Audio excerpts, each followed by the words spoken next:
Shalom, shalom à tous, que le nom du Seigneur soit béni.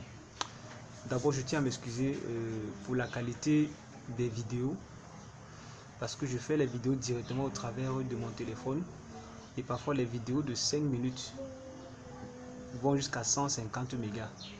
Et pour permettre à tout le monde de pouvoir suivre, je réduis donc l'image afin que les mégas soient compressés et aussi accessibles à tout le monde. Parce que s'il fallait faire par exemple 2 vidéos de 5 minutes, de 150 voire 180 mégas, c'est que les gens ne seront pas encouragés à télécharger. Donc pour le moment, je n'ai pas encore trouvé la possibilité de pouvoir avoir une qualité d'image meilleure. Mais chaque jour, nous faisons les efforts d'améliorer les conditions de production de la vidéo. Ok. Encore une fois de plus, je vous dis bonjour. Bonjour dans le nom puissant de Jésus. Ce matin, je veux parler sur l'humilité. L'humilité. La Bible dit que l'humilité précède la gloire. Et ce qui tue beaucoup les enfants de Dieu aujourd'hui, c'est le manque d'humilité. Ils n'ont pas l'humilité. Et c'est pour cela que Dieu n'est pas capable de pouvoir faire des choses extraordinaires avec eux. La Bible dit que Dieu résiste aux orgueilleux, mais il fait grâce aux humbles. Dieu résiste aux orgueilleux, mais il fait grâce aux humbles. Bien-aimés dans le Seigneur, les orgueils ne peuvent pas être utilisés par le Seigneur. Parce qu'un orgueil, c'est quelqu'un qui est déjà plein de lui-même. C'est quelqu'un qui n'est pas capable de se rabaisser.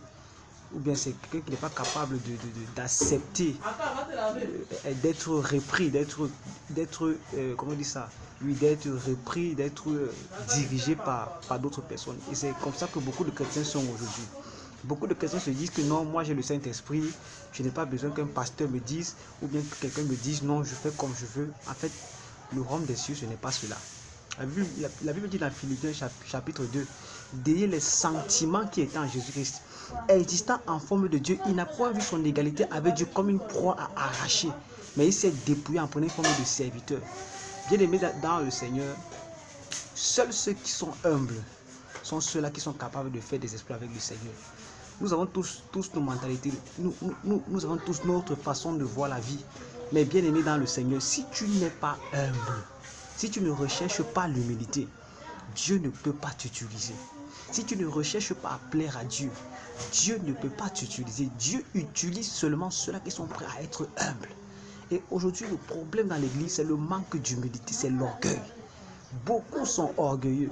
Bien aimé, Satan a été chassé du ciel à cause de l'orgueil qui était dans son cœur, à cause du fait qu'il ait convoité le siège de Dieu. Et c'est la raison pour laquelle il a été chassé du ciel. Et c'est aussi l'une des raisons pourquoi plusieurs personnes ne sont pas utilisées puissamment par le Seigneur à cause de l'orgueil. Bien aimé, l'orgueil empêche Dieu d'accomplir sa gloire dans ta vie. Ma soeur, l'orgueil empêche Dieu d'accomplir sa gloire dans ta vie. Si tu ne laisses pas que Dieu brise l'orgueil, il y a des choses que tu ne pourras pas faire avec Dieu. Il y a des soeurs, par exemple, qui ne sont pas mariées à cause de l'orgueil. Parce qu'elles sont tellement orgueilleuses, aucun frère n'est capable de venir t'aborder. Parce qu'en toi, il n'y a aucune once d'humilité. Or, l'humilité précède la gloire. Il y a beaucoup de frères qui ont même un appel, qui ont même un zèle, qui ont l'amour pour Dieu, mais à cause de l'orgueil, leurs conducteurs spirituels ne sont pas capables de les accorder des responsabilités parce qu'ils savent que cela va les perdre. Donc ce matin, je vais te rappeler une chose. Dieu résiste aux orgueilleux, mais il fait grâce aux hommes. Si tu acceptes d'être brisé par le Seigneur, d'être concassé par la parole de Dieu, alors tu verras la gloire de Dieu. C'est pour cela que ce matin, laisse l'orgueil et recherche l'humilité, car l'humilité précède la gloire. Que Dieu te bénisse. Shalom.